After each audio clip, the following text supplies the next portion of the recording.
Hey friends, it's Emily Ann and we are headed out to the garden today. As you can see, we have been out of town for the past couple of days, so we haven't been able to get out into the garden and see if anything is ready to harvest. And I've got a feeling, hence my 2 baskets, that there's gonna be some goodies out there. So let's get out here and see what we've got ready to harvest. And we have got our onion bed right here, and some of these onion tops have already started to turn over. And I was watching some videos online that say that when the onion tops turn over like this, the onions are ready to harvest. But as you can see, my little onions are very small. I looked at a video online that said that these onion bulbs are actually supposed to be like that on top of the soil, that they're not supposed to be buried as much as we buried them this year. So we will probably get some small onions this year. I might come through today and just kind of pull the dirt away from these onions to see if that will help them bulb out anymore. But you can harvest these anytime. So this one was completely fallen over at the top. I'm gonna go ahead and harvest our first little baby onion. Just a look at our potatoes. Some of our potato plants have died back completely. And there's still some green, but they're definitely dying back. I think that these are gonna be ready to harvest this week, which is gonna be really, really fun. And we can't wait to take you along on that journey with us because we have never harvested tomatoes before. Over here, sorry, I'm walking all over the place. In our other raised bed, we have some carrots growing up pretty good. And I don't think these are ready quite yet, but these tops are growing up really well. And I know that you can cook with these carrot tops, that it tastes a lot like parsley. So when we do harvest those, we'll be able to use the tops in different things we're cooking. This right here is our sweet potato bed. It's still growing quite a bit and it has time to grow. So we're gonna let that keep going. And I think we're gonna start with our zucchini and see what we might have. This side's got one. It does. It's a good size. First plant in the main garden and we're already getting to harvest. That is the perfect sized zucchini to enjoy. Can't wait to get that one inside. I guess I'll just carry this down the line with me, especially since we've already been able to harvest one zucchini. It's got a little one growing, but it's not ready. Yeah, down here? Nope, that one looks bad. Yeah, that one looks like it maybe didn't get. There's one right here that's okay, that starting one there. So this one, should I pull that off? Yeah, I think you should. I think that one maybe didn't get pollinated fully. It's so interesting with zucchini. Y'all probably saw in one of our previous videos, we harvested a ton of zucchini, maybe like 9 or 10 zucchini. And that was on July 1st. And today is, oh my goodness, huge zucchini. See, this was not here 3 days ago when we were home. And now we have a monstrous zucchini.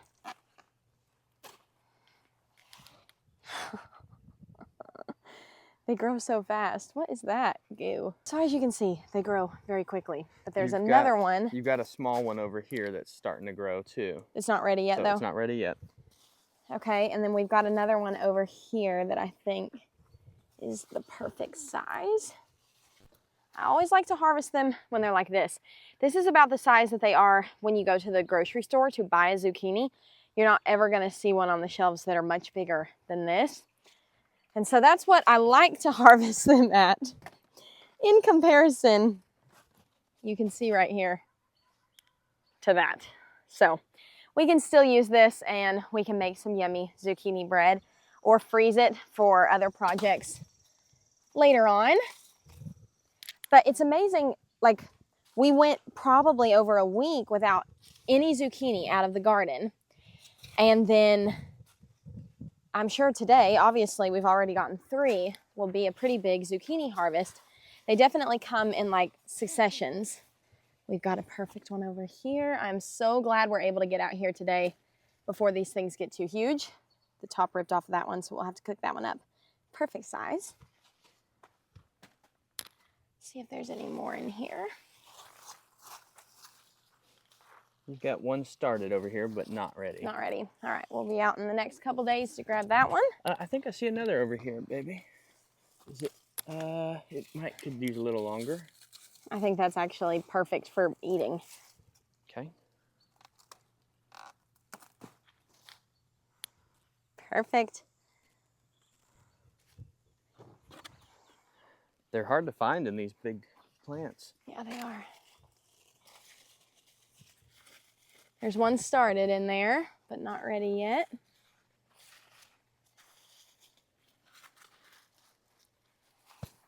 None ready on that one. All right. And there. I am so thankful that we were able to get 3 of these zucchini while they're still at a really good size for eating. That's 4. Oh, yeah, 4. And then we have our massive one. Thank you, baby. So that's a pretty good zucchini harvest. And we've been showing y'all our green striped cushaw squash. Those are still growing, and those can get up to 25 pounds, I think. A few more. And we've got a bunch of fruit on these plants. We grew these from seed as well. Here's another one, Chris. Yeah. So we're gonna have a lot of those by the end of the season, and that'll be really nice to enjoy. As we go further down the line, we get into some more of our squash and pumpkins. Some of these are butternut squash, and so far I have yet to see any fruit. Are these fruit right here for butternut squash? Potentially, or they could be more green striped cushaw squash. But these ones have been very late to put on fruit, so I'm eager to see if those are some of our butternut squash, because down here we get into our pumpkins. So if we keep going down this row, we can see a bunch of our pumpkins. Come over here, Chris. We've got one turning orange over here. We planted our pumpkins when we planted out the rest of the garden early in the spring, and we learned that right now is really the best time to plant pumpkins. So next year we'll know a little bit better. But we have some plans to potentially plant some pumpkins over around our chicken coop. So we'll keep you on the loop if we decide to do that. But look right here, that's our first orange pumpkin so far. Looks good. And we've got 2 other ones growing in here right beside it. And we've got more deep in here. We've got quite a few pumpkins growing. So that's gonna be really, really nice when we get to harvest those. And the main varieties that we're growing are eating varieties, so we'll be able to eat them. My zinnias are blooming like crazy, and I'm really surprised at how good they're doing. They would do a lot better if they had more water. But this year was my first year growing flowers, and I planted my flowers at the back of the garden instead of at the front, which I learned my lesson. And next year I'll have these at the front of the garden so we can water them and take better care of them. But still, these are bringing pollinators into the garden, and it's a good first try at growing zinnias. Back here we have some of our ornamental pumpkins, and we've picked a bunch of these. I've given quite a few to my sister, but this one definitely looks ready. So we have these little white baby pumpkins that we'll be able to decorate with in the fall. We have a couple more inside, and I'm sure these plants will put on more as they continue to grow. There's a big pumpkin back in there that I'm looking at. It's so exciting. So we'll put our little pumpkin in our basket, and let's go back down to the front of the garden and check out our pepper row. This has been a great pepper year for us. Right here we've got our jalapenos. I'm gonna pull that one off first. That is a really good sized jalapeno. Let's see if any more are ready. I've been letting these grow a little bit longer than what I normally would. Ooh, that one was obviously ready. It fell right off. There is still a lot of fruit on these jalapeno plants. I'm gonna let those grow a little bit bigger. And now we get down to our Santa Fe Grande peppers. These have been so prolific for us. The plants have just absolutely filled up like crazy with fruit. And we grew all of these from a seed packet from MI Gardener, and they have been amazing. Now you can harvest these like we've been doing when they are yellow like this, or you can harvest them when they turn red. And so I might leave some of these on here, let them go red and see if we like them. But I'm gonna harvest quite a few just because there's so many on this plant to begin with. I wanna make sure that I'm...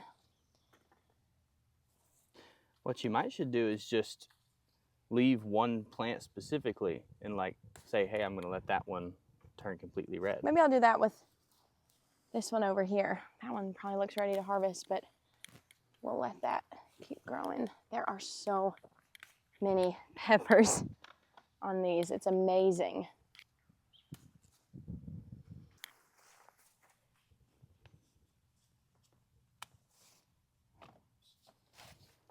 All right, and then down the line, oh no, this one looks like maybe it's gotten a little bit of damage from the sun maybe. So that one's probably no good, but we'll go ahead and get it off the plant and go ahead and harvest this one. These are, I think, are poblano peppers, and they've done pretty well. We grew this from seed as well. I think I'll let that one keep growing a little bit. Down here, we get into our Anaheim green chili peppers, and that pulled a whole branch off. That's okay, there's plenty more. And this is another plant with our Anaheim green chilies, but I don't think any of those are ready to be harvested yet, so we have 2 more of those to use. Now we get to our habanero plants. These have tons of fruit on them, as you can see. They are just loaded down, but they have not turned their signature orangey yellow color yet. And so we're gonna leave these on to continue to grow. Over here we get to some of our serranos. We're gonna leave those on and let them grow a little bit longer. And down here, it looks like we have a massive cayenne pepper harvest. And for some reason, this plant has split right down the middle. So I don't know what has happened there, but there are a ton of peppers to harvest off of this that are nice and beautiful and red. Looks like all we got from there. Okay, so we're gonna continue on down the line to our cucumber plants right here. We harvested quite a few cucumbers off of these before we left town. That one doesn't look like there's any new fruit on it. They have lots of flowers on them, so that's wonderful. But I don't know if we, oh, yep, we do, right there. Perfect little cucumber. No, I don't think there is. There's a really small fruit on this one, but it looks like that plant is dying. Yeah, we definitely need to get out here and water the garden.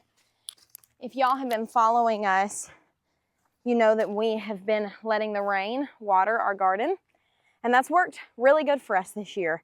But we have had a couple days, well, not a couple days, we've got a couple weeks of really no rain at all. I know we got rain while we were gone, but all of these plants could definitely use a good drink of water. Next, we're gonna go down our tomato row. And right there, I see we've got one ready. This one is starting to turn. I'm gonna go ahead and pull it. That one's got a little bit of blossom end rot, but we might be able to eat around it. That tomato's ready. That one looks good. We're definitely dealing with some blossom end rot, and it's definitely not because of too much watering. You can either get blossom end rot on your tomatoes from overwatering, or you can get it from a lack of calcium in the soil. And I think ours is definitely a lack of calcium. We grew most of these tomatoes this year from seed, and I should have known better, but I never fertilized these as they were growing. I never fed them or gave them any nutrients other than just their soil and water and sunlight. And so I have definitely learned this year that it's very important to go back through and feed these plants as they grow to give them the nutrients that they need to develop all the way. But this is turning out to be our biggest tomato harvest so far, so that's exciting. I also learned last year that it's best to harvest these. On the ground here. Still looks okay. Yeah. I also learned last year to not let these fully ripen on the vine, because a lot of times that's when they'll get eaten or they could rot. So it's best to get them when they're just starting to turn yellow, because they can ripen off the vine inside.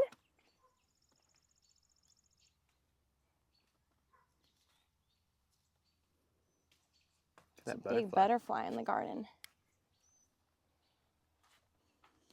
So far, I'm not seeing any damage from our hornworms, so that's exciting. That's no good. Yeah, let's throw that one out.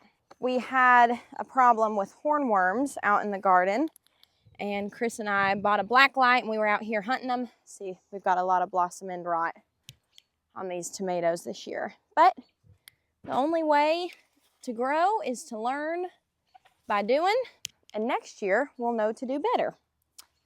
Let's see. Thankfully, we're still getting a lot of tomatoes that look good, and it will be wonderful for fresh eating and salsa. So how many tomato plants do we have again? We have 33 tomato 36. plants. I think it's 36. So more tomatoes than we've ever grown before, that's for sure. So we are really expecting a big harvest, and we only grew plum tomatoes. These are Romas, but Rutger tomatoes are also a really good plum tomato variety. These are determinate tomatoes, so they only grow to, yeah, do it. So they only grow to a certain size, a determined size. And they're not like indeterminate varieties, which are a lot of the slicing tomatoes that just grow big and big and big, and they grow all season long. These kind of put on all their fruit at one time, and then after they're done putting on all their fruit, they won't put on any more fruit. So really, when all of these start to ripen, these will probably be most of our tomatoes for the entire season, which is also really nice if you want to can them, because you're getting most of your harvest all at the same time, which makes for a good canning day when you've got a lot of stuff to can. Somebody's eating on that one, but it doesn't look like a hornworm. That's a totally different type of hole burrowed in that one. But man, look at all those tomatoes. That is our best tomato harvest so far. That is really, really exciting. This massive patch right here is all of our watermelon and cantaloupe. These have grown like crazy and put on a lot of really beautiful fruit. And so here soon, in the next couple weeks, we should be able to eat our first watermelons and cantaloupes out of the garden. And we learned a lesson with these and our pumpkins, all of these huge vining plants. We definitely need to account for next year in the garden as to where we plant them, because we had to pull a lot of them off of our tomato plants because they were growing into our tomato plants. So that was a good lesson learned this year, but we're still getting a lot of beautiful fruit on these plants. And if you go down here, we have got some more okra that's ready, which is really exciting. I'm gonna let that one grow a little bit more. I wanna plant some more okra plants for sure. Right in this area, we had some that obviously didn't germinate, so we've got an empty spot here in the garden. So we definitely wanna plant some more there. Our dahlias are just about to bloom. I cannot wait to see what these look like. We planted these together. All right, and the last row we're gonna go down is our green bean row. And we're about to plant another succession of green beans out here in the garden. This is our favorite vegetable to eat. So we want to make sure that we have a lot to enjoy while they're fresh here in the summer, but also we want to be able to can a bunch of these up for the winter. So these have put on quite a bit of fruit for us, and we've been able to enjoy them, but we haven't started canning anything yet. And so that's something that we definitely want to do, but we think we'll probably do with the second succession that we plant. Are those not ready? All those? All these ones hanging by your hand? Oh yeah, I never saw those. It's good to have more than one eye out here. We're gonna plant another succession of green beans right down here. I wanted to do that before I left town, but I just ran out of time. So we'll definitely get those in the ground in the next couple of days. But I'm gonna finish out this row and then we'll take all this inside and see what we got. All right, so we have got all of our produce inside, and I can't wait to get this washed up and take a better look at what all we got. But Chris and I just flew in from being out of town for 3 days, and usually if I wasn't prepared, we would be scrambling thinking, what are we going to eat for lunch? But I'm so thankful. I've got the oven preheated, and over here I've got some beef taquitos that I just pulled out of the freezer. I keep these in the freezer ready to go, and you can do all kinds of different fillings. I've done chicken before. I've done beans before. If you are a vegetarian and you want like beans or fajita vegetables, these have ground beef and cheese in them, which is Chris's personal favorite. And so we can bake these just from frozen and pop them in the oven. So as soon as that oven preheats, we'll be able to get lunch into the oven. But one thing that we're gonna do that'll be fun is make some homemade queso, and we're gonna use some of our peppers that we just picked right out of the garden. Actually, come to think of it, we have got a lot of produce in the fridge from before we left. And I have got a big bag of peppers that we harvested right before we left town. So it would probably be better to use some of these up before we use the new. But as you can see, we are definitely getting lots of peppers. Between this and what we just got out of the garden, we need to have a pepper preservation day here really soon. So if queso isn't present, Chris prefers to not eat Mexican at all. He absolutely loves liquid cheese, and who doesn't? So I'm going to show you how I make this real quick. The best and easiest way to make homemade queso is to just use Kraft Singles. This is the Kroger brand, but any type of like single processed pasteurized cheese product like this is going to give you that yummy queso that you're used to getting at the Mexican restaurants. I bought pepper jack this time when I was at the store, but you could also get white American cheese. You could get Swiss cheese. Just any of these singles that are white will work just fine. I'm going to go ahead and use our whole package because Chris will continue to eat on this for the next couple of days. And if I didn't go ahead and make it all, I'd be glad. And if I didn't go ahead and make it all, I'd be wishing that I had. All right, once you get all of that into a microwavable safe bowl, you're going to want to add some type of milk. My milk has expired in the fridge. We've been traveling quite a bit, so we don't have milk available, but we do have some half and half. You just want to add a little bit in there to start as you start to melt this down, and then we'll see what the consistency is, and we can always add more. But I'm going to start with just a little bit to help it start melting. Now, before we get this into the microwave, I'm going to get some of our peppers and get those added in. All right, so I just washed up some of our peppers from the fridge. This is one of our Anaheim green chili peppers, and it has got a little bad spot on it. So I'm just going to cut that off, and we'll put that in the composter. And this is my first time even cutting into one of these. I don't know how hot these are. They smell kind of spicy, but I don't know truly how spicy they will be. But I'm going to go through and just dice this up.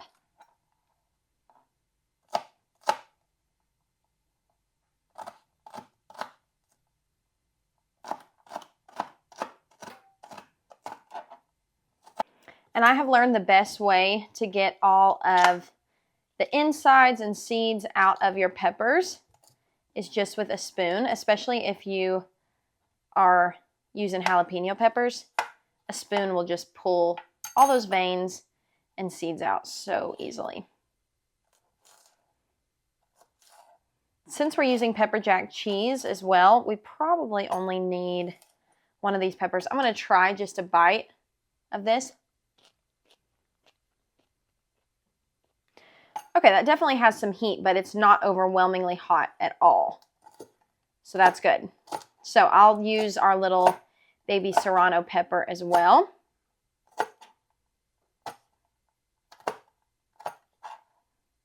And this one was probably supposed to grow to be a little bit bigger, but that's okay. We can cook it up all the same. I think this might have been one of the ones that fell off the plant that we brought in.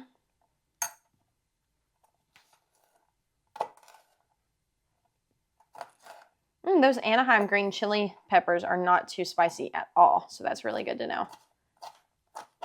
All right, I'm just going to go back through here and do one more little rough chop, and then we'll get those added in to our queso.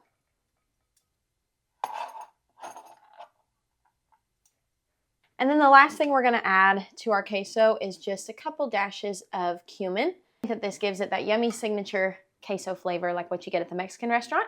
I'm gonna pop this into the microwave. We're gonna start on 1 minute. We'll take it out and stir it and slowly continue to melt it until it's all melty. So this is what the queso looks like after 1 minute. Some of the cheese has melted around the sides, but I just like to go through and kind of break it up and give it a good stir. And we'll put it back in the microwave to keep cooking. Okay. So here is our queso after another minute in the microwave. And I can definitely tell that we're gonna need a little bit more liquid. I'm gonna stir in a little bit more of that half and half. And probably after 1 more minute, we'll be ready to eat it. All right, our taquitos are hot and ready right out of the oven. I'm going to put on a little bit of this queso cheese. I absolutely love having these ready to go in the freezer. They're my favorite freezer meal. Everything in them is fully cooked. So the mixture and the filling on the inside is always fully cooked, and then I just wrap it in a tortilla shell and freeze it. Then I keep them in a bag in our freezer, and then all we have to do is cook them up whenever we want them, and it's just so convenient. So for mine, I'm gonna add a little bit of salsa. I love having like sour cream and lettuce and pico and stuff like that to add on top of these, but we don't have any of that in the house right now. Chris likes his just meat and cheese only. I'm gonna sprinkle mine with a little bit of cilantro, and just like that, lunch is ready. So here is our harvest, and I am blown away at what the garden has brought in. We've got some zucchinis we get to use up this week. We've got another one to preserve up for more zucchini bread. We've got another cucumber, which means we have 5 cucumbers so far. Well, 6 cucumbers so far out of the garden because I gave one to my sister. So we definitely need to either start fresh eating those or pickling those. And I've never pickled anything before, so that'll be a fun project. We have got tons of peppers. I'm gonna have to figure out something to do with those for sure. I know that I wanna chop them up and freeze some to be able to throw into dishes real quickly, and that'll be good to have on hand all throughout the winter. And then our tomatoes have blown me out of the water. So I'm really excited for all of these to ripen up here in the house. And then we will get to have a fun canning day with these tomatoes plus more that come out of the garden. We also have some green beans over here, so I will add those to our freezer bag of green beans, and we'll continue to eat on those, and our pumpkins. And so it's really, really exciting to finally get to start seeing all this fruit come out of the garden that we planted together just a couple months back. We've got a couple more projects that we've got to get done around the house today. And Chris is going to take over and do some chicken chores with y'all next. But I'm going to get all this washed up and put away the stuff that needs to get put away and start making plans for what we're going to do with all of it. Our chickens have been in their new chicken coop for a month already, and I have not cleaned this coop out one time, and it is pretty disgusting. But honestly, it's not as bad as I thought it would be if you didn't clean it for an entire month. But today is the day I'm going to go ahead and clean this out. I love this chicken coop build because it is perfectly planned out for a 5-gallon bucket to just sit right underneath of that droppings board. And then I'm just using a garden hoe to scrape all of the droppings into that 5-gallon bucket, which we will then take to our compost. It was such a well planned out chicken coop build.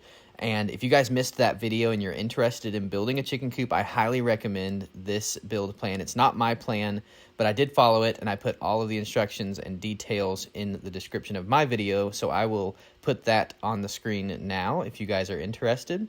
But it was super, super easy to clean because of this layout of the inside of the coop. I basically just took that garden hoe and scraped all of the droppings straight into the 5-gallon bucket. And then for the bottom layer of the chicken coop, I just pulled up my wheelbarrow and pulled it right to the edge and did the same thing by scraping all of the droppings into the wheelbarrow.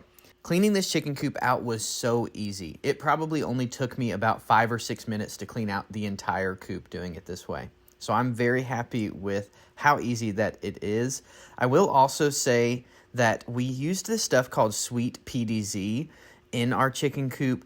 and I highly recommend it after a month of use. It basically is this dust stuff that you sprinkle all over the coop that keeps the droppings from sticking, so it just easily glides right into that wheelbarrow or the 5-gallon bucket, but it also deodorizes, and there's hardly any smell from all of these droppings. So I highly recommend that. I'll link that down in the description below. Now it's time to add all of this into our composter for our garden.